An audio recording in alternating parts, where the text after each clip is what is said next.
All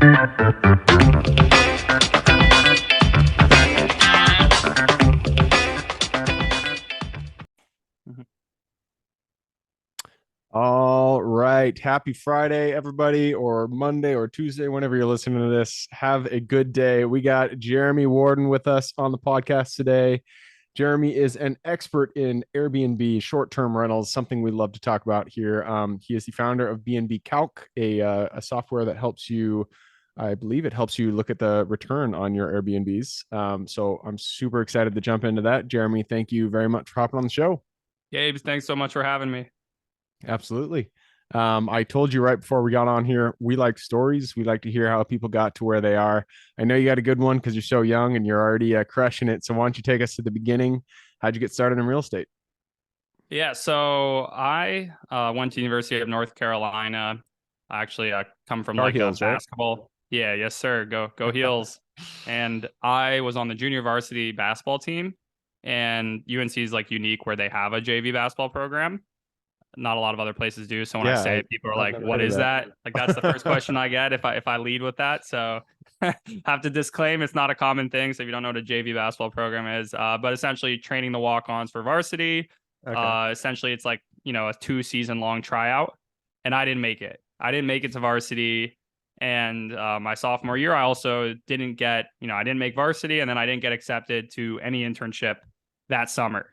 Kick in the face. Yeah. So, and even like, for example, a company my dad has worked for my entire life did not get accepted to that internship either. So, and like No I had, nepotism there. They're like, hell no, we're sticking with the people that we want. That's funny. yeah, or he just wasn't, I guess a political enough guy where All they right. cared. But Yeah. whatever. That being said, I was like, all right, it seems like I gotta kind of like create my own path here. Mm-hmm. And I started actually doing a lot of at the time I was studying computer science. So I started doing like some freelance web development, building some side hustle apps for myself. And for a little bit, I actually started a company doing that effectively with some business partners. And, I kind of started realizing that, other working for other people's businesses, even with like partners, not kind of being the one who gets to drive, like, take the wheel is something that I'm not good at. So, build a company with a few partners, ended up splitting ways. Company's still existing today, still doing pretty well, or has grown definitely.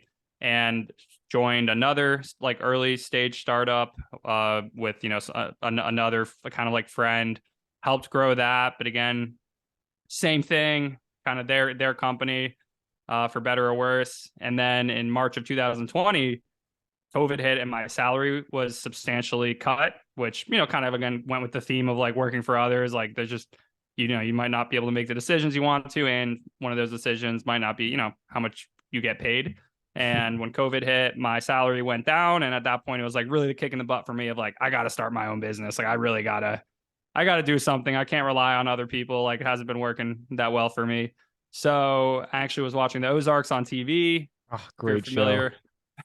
Great show. Great show. I actually never got to the end of it because, like, to me, I was like, oh, I'm gonna start living the Ozarks, and started a boat rental business at a Okay. local lake that like topographically and geographically literally looked the same as the Ozarks, like, That's funny. same South United States lake, and started a boat rental business.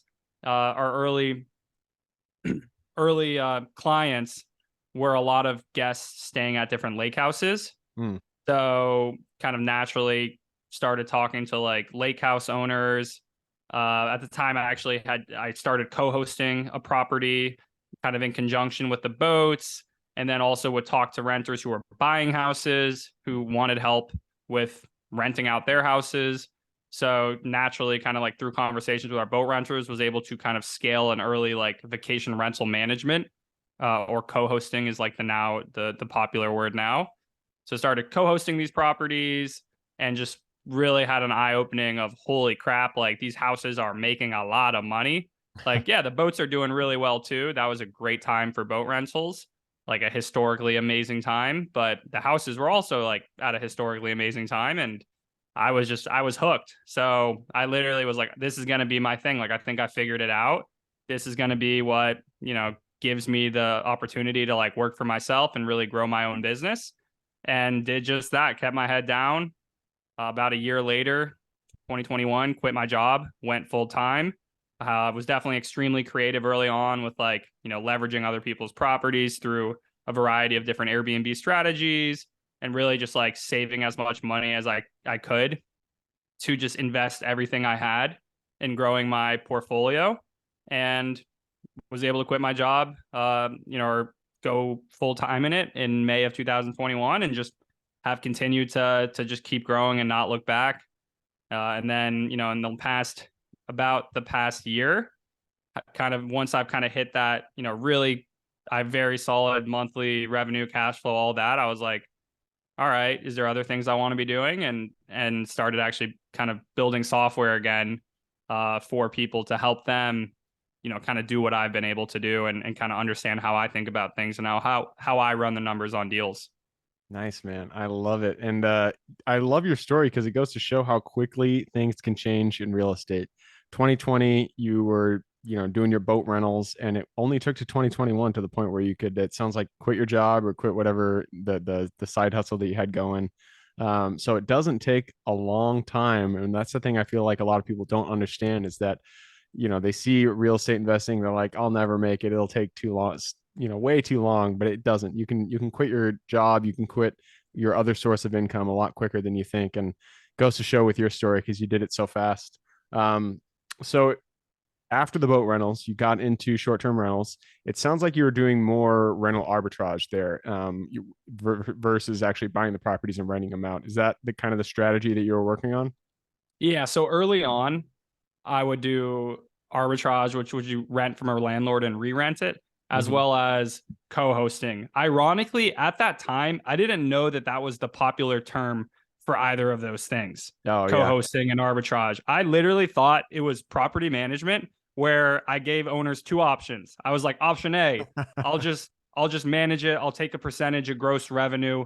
Option B, do you want a fixed monthly payment? I can do that for you. So Yeah. to me, it was property management where I gave them two options. Yeah.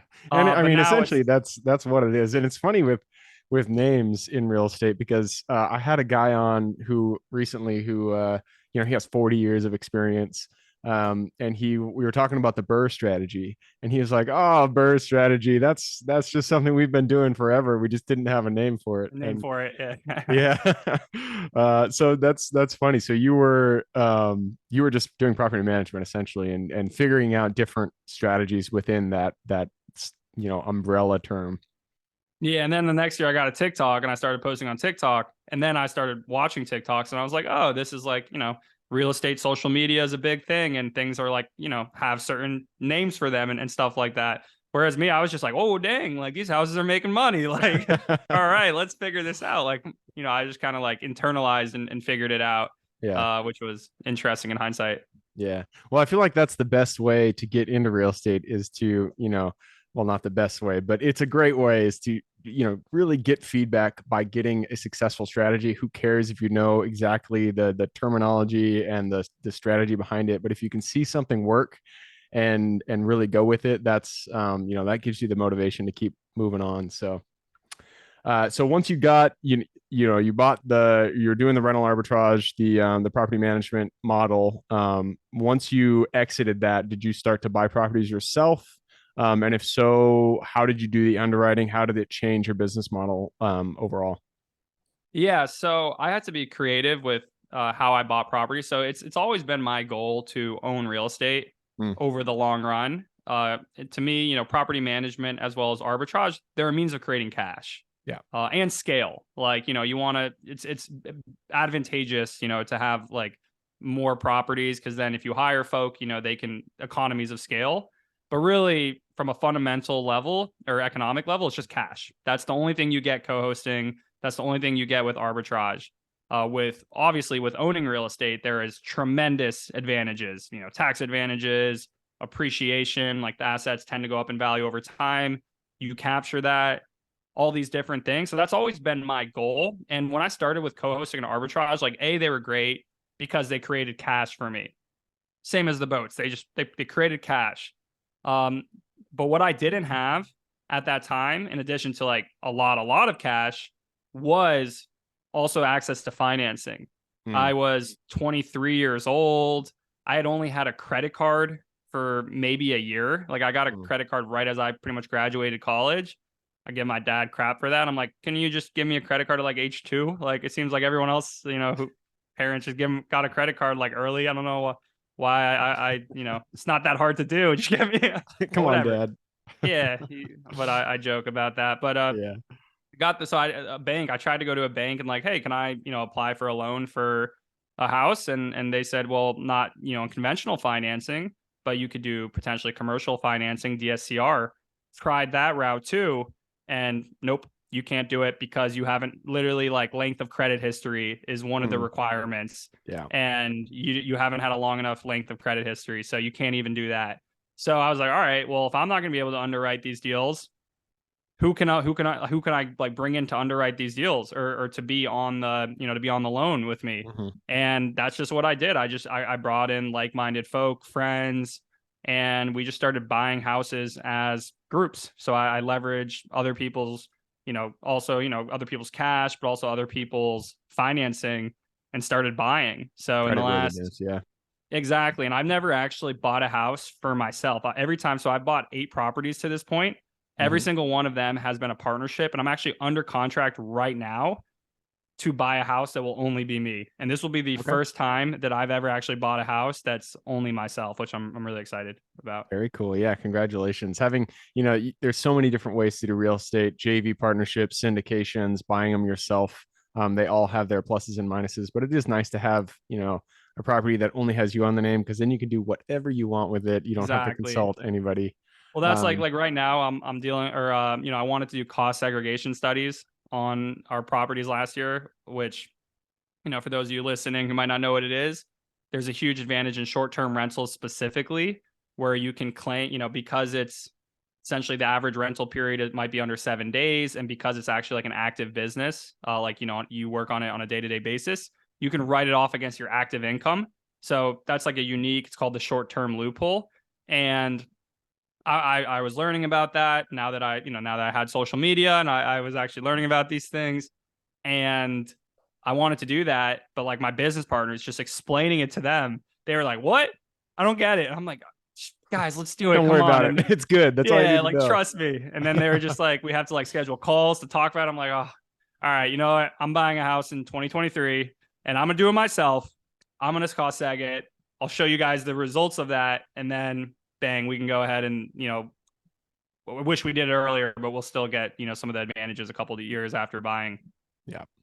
Yeah, it's being able to do something and then show people after you've done it is it's just so much easier to convince them. But the problem is you want to be able to convince them that the very first time. So Like I I feel haven't you done it there. before, guys. I don't exactly know what it looks like. Like I don't, Yeah. but just trust me. Like I'm sure this Right. will work. And that was a good thing also about like starting with co-hosting and arbitrage was I had listings on my Airbnb account, so I could show them, oh yeah, I might not own property, but like, hey, check this one out. Check out this booking I just got.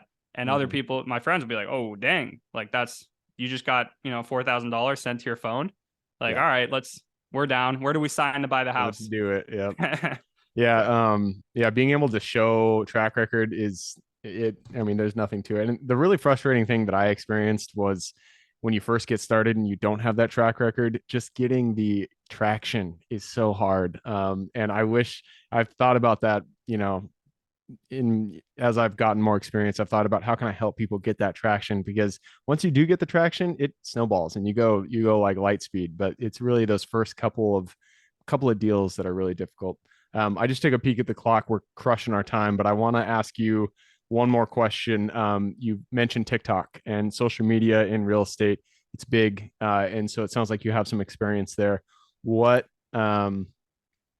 how do you see it fitting in your overall business strategy? And which medium do you feel is best suited for real estate? And how does it benefit your company? Yeah, so I honestly started posting on TikTok. I mean, I've had social media personally, but not I was never like a real estate personality, nor was I even digesting real estate content until 2020, 2021. I was just kind of messing around and posting about the boats. because I was just, I was out there in Bumble crap, and I don't know, just kind of like I was actually pretty hands on at that time at the beginning of COVID, and posted about the boats, and people definitely like had a couple viral posts early on that just reached a lot of people. And I was like, dang, like that's kind of crazy that I just posted something that got in front of a few million people. And really, I just shared an idea that I had. But that's really what it is. Like, I think, like, for me, like looking at TikTok is like ideas, cost segregation study, like things like that. People just talk about ideas that I might not know about. And I mean, I like Instagram from like a keeping up with people on a day to day basis standpoint, seeing Instagram stories. And I have probably my biggest presence personally on Instagram. But TikTok, if I'm actually just like trying to, all right, whatever, I'm brain dead right now. Like, let's just try to watch something and find some ideas on something. That's TikTok. TikTok like figures out what's interesting to you. Their algorithm is just better than anyone else's algorithm. Yeah. Yeah. TikTok does have a lot of I don't use it as much nowadays, but when during COVID I used it a bunch. And side note, my girlfriend, she was she wanted to find a different job to do. And so I had seen a bunch of those TikTok things, and we actually Yeah. tried one of their ideas. We bought a dance floor and we went out and we rented it. It Oh, ended wow. up being being more work than either of us wanted to do, but it was they do have a lot of good ideas on TikTok. What really blows my mind, this is another side note, is the guys that do the mowing, and they each of those little videos have like 10 million views. It's obscene, just because they're doing a time lapse video of them mowing yards. It's Yeah, and I think that's like people being brainless. Like that's just like you kind of find that people just like watching like I see some of like the like molding crafting videos, things are going in circles, and yeah. you like chip a little bit and it does some crazy stuff. And it's just like people like turn off their brain. And for me, like if I'm gonna turn off my brain, seeing ideas or different things that I think are valuable to myself, or I'll I'll like that. I'll like them. Yep, I'll yep. tell the algorithm, good work. Right on, man. Well, that wraps up our first section. It's time to jump into the quick question round. Are you ready? Yes, sir. Let's do it. Starts with books or any form of education. Give me two recommendations: one for real estate, one for general life wisdom. Gotcha. Yeah. So I feel like on every podcast I'm on, they always ask the book question, and I've actually never read a real estate book. I read like Fair 10 pages of Rich Dad Poor Dad, and I was like, all right, I get the concept. Buy things that make you money. Don't buy things that take money from your pocket. So I'm sorry if that's not a good answer. I just literally never No, no, read no. And a real yeah, estate it doesn't have investing to be book. books. It can be a Oh, YouTube okay. channel. It can be a TikTok, whatever. Just anything, any Yeah, yeah. form of education. Yeah. Gotcha. Yeah. So early on in COVID, and I actually I watched Rob Built on YouTube a lot. He just kind of he's a unique stays short term rentals, and I actually met him a few months ago, and I told him, I'm like, hey, you're the reason I have an Airstream camper parked in my parents' driveway in North Carolina, because I saw one of his videos about how much an Airstream camper was making, and he's like, all right, I'm gonna try this out myself. So that was a really creative channels. I mean, there's a ton of YouTube channels out there that are related to real estate short-term rentals, and a lot of free information that anybody can get online. And you can look at Jeremy Worden. I also have a YouTube channel, very, very new there. So maybe you can get something from me. Cool. Love it. All right, next question. This is for your younger self. And it's not that much younger than where you are today, but go back to the Jeremy who had no experience in real estate. Sounds like that was 2020, so only a couple years ago. Go back to him, look him in the eye, give him one piece of advice moving forward. Yeah, I would say, I mean, it's like funny because people are like, oh, you're like such a big risk taker. But honestly, at that time, I felt like I was actually very, very conservative with things. Like I actually didn't feel like, I mean, I personally took on no loans. It was all other people. Uh, that's kind of a joke, but also the truth. But really, like I didn't really actually put anything on my credit card. Like I had like one boat payment, but the rest were all cash. And then I paid it off like as quickly as I possibly could. So I would honestly tell myself like I had such conviction. I underwrote every deal. I knew the numbers pretty much to a T, but I was still, I would have, to be frank, like I was 23, I would have probably done a lot more OPM and just gone balls to the wall, like literally just tried to even go harder than I already went. Probably would have went into a lot more credit card debt. And this is probably not, I'm not gonna say it's the best advice ever. I'm just saying if I was telling myself, knowing that I have executed well, so like, and I've grinded and I've gone through the process and I've enjoyed the process every day. Cause that's also another thing is like enjoy the process. If you're not going to enjoy the process, don't do it. Like this real estate ain't a get rich quick scheme. It is a process and it's a fun process. But if you're not having fun with it, probably not the right thing for you. So I love this. I've, definitely dotted my I's and my T's and made sure I did everything right. So it would have just been, don't be afraid of taking more risk. Yep, I love it. That's what I would tell myself. I'm not telling you. I'm telling myself. Yeah, it's always it's hard to give that advice to tell people to take risk, because risk is risk. It's in the name. There's risk and risk. Yeah. And in um hindsight, I was already living at home on like because I got my salary got cut and I had to leave New York City, which is where I was living. So I was already at home pretty much like on my parents', couch, or I had a bed. I won't say the couch. I did sleep on the couch, but that was out of preference. yeah, But I was already at like I didn't have anything to lose, and I definitely acted like that. But in hindsight, I was like, dude, you had nothing to lose. You should have maybe gone a little bit more gangbuster. yeah, yeah, we always make the most progress when our backs against the wall. That was definitely the case for me as well. I'm going to move us on to the next question. This is about your business. The first three positions you hire form the foundation of your business. So what were the three positions, and would you do it differently if you did it again today? Yeah, so local crew. So I have a full time husband and wife crew at where I had my first Airbnb operation, which is also where I have my boat rental business. So have scale there, so need like more of a full time crew relative to some of our properties and other places where we just have cleaners and handyman. So that was the first hire was full time husband wife crew at that lake, and then the next two were both virtual assistants. Yep. And Yes, man. my next five will probably be virtual assistants, honestly. Yeah. Yeah. I mean, outside of property managers that are on site at like my mobile home RV parks, I mean, virtual assistants, they are key. So I love to hear that. Moving us on, this next question is about metros. It's about the places you like to invest. So if you could choose one metro in the US that you're most excited about investing in today, which metro would that be?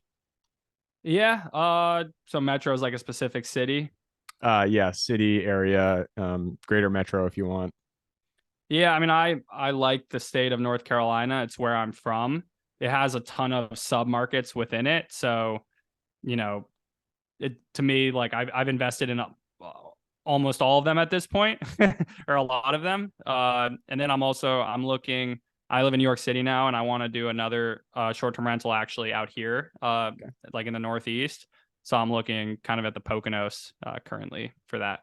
Cool. Yep. Your backyard is the best place because that's what the area you know the most about. So makes sense to me. Moving us on. This is about finding deals. Every transaction starts with finding the deal in the first place. So what's your favorite way to find good deals?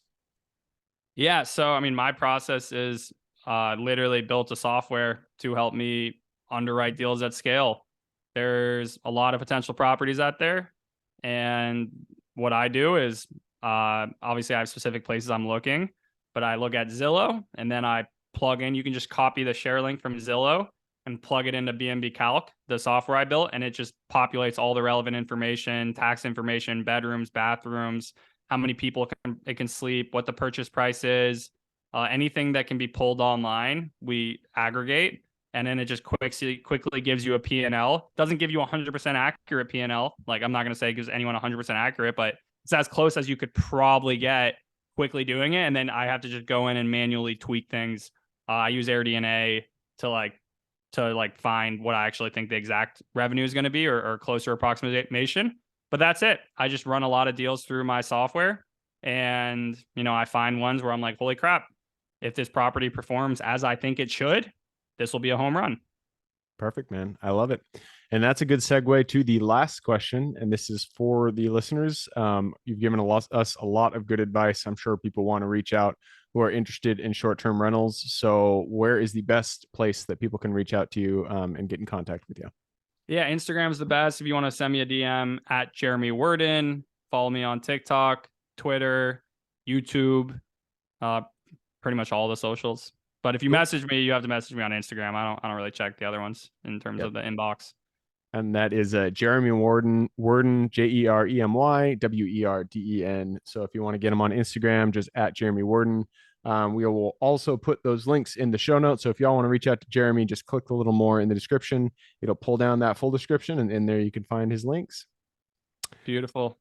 All right, man. Yeah, that wraps it up. Thank you very much for hopping on the show. Awesome, Gabe. Thank you so much for having me. Absolutely. For everybody who's here with us today, thank you guys for showing up. You are the reason we do this. So if you guys have any questions whatsoever, reach out to me, Gabe, at therealestateinvestingclub.com. And if you guys want to support the show, all we ask is you give us a like, subscribe, share, all that jazz. Other than that, I hope you guys have a great week. Keep rocking real estate, and I look forward to seeing you on the next episode.